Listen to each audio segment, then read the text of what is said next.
I'm here at Plymouth High School continuing the Reclaim Rally that was started by the New Hampshire Department of Safety in the spring of this year. And today we're here donating a powertrain assembly out of a Charger.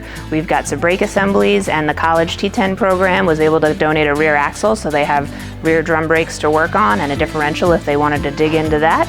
And I got to meet with a bunch of students, and hopefully they'll have some really great experiences, and I'll get to meet with them in the future and they'll continue on their automotive path. Good morning, my name is Kevin Stoll. I'm with Plymouth Regional High School. Today we were fortunate enough to receive a V6 engine out of, I think, one of the state troopers' police cars. We received some brake components that we're going to use as models. We're going to clean them up, take them apart, paint and everything, put them back together and use them as like a cutaway for the students. And we received a rear differential with drum brake assemblies on it. This is a tremendous benefit to our program. We do have some donated vehicles that we use on, but to be able to have some of these parts to put up on a bench and have the students have the accessibility to take them apart, to have a full view and be able to work on them up on a bench versus underneath a vehicle, it makes it a lot easier for me to explain and point out different components and parts. So this is very advantageous to us, so we greatly appreciate all the donations.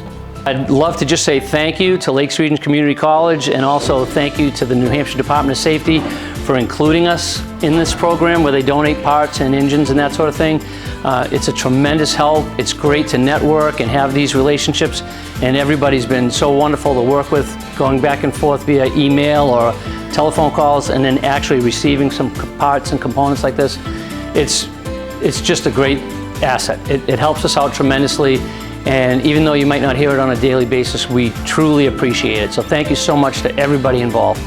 I believe Plymouth is the 5th school that we've been able to get donations to, and we're hoping that as this project takes on more life and gets more people involved, that we'll have more to donate, and we'll have more high school automotive programs in New Hampshire that will reach out looking for equipment that we can get them so that their schools can be working on the latest and greatest equipment before they get out into the field.